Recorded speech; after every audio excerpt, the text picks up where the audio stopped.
ツー、スリー。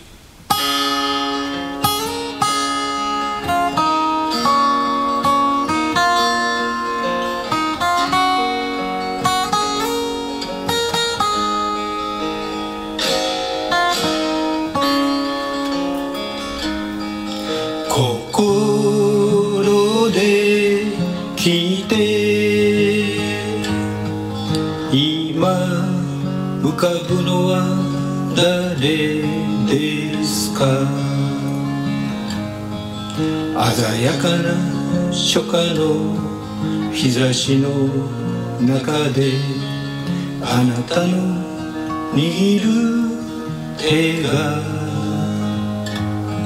遠く感じてしまう。もうずいぶん前から感じていたこと、口に出したら終わりのような気がして笑って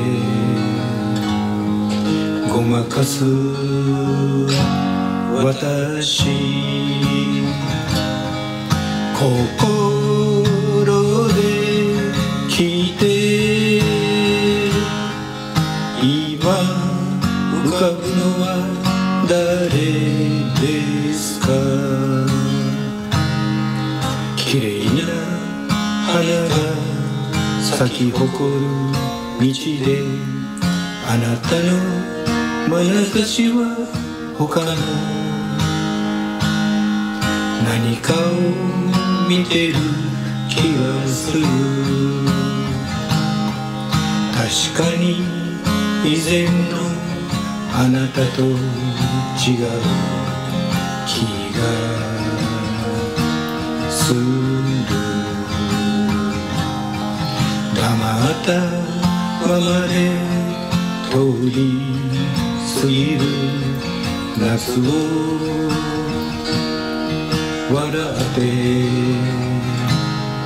ごまかすあなた、心で聞いて今浮かぶのは誰ですか。心で聞いて今浮かぶのは誰ですか。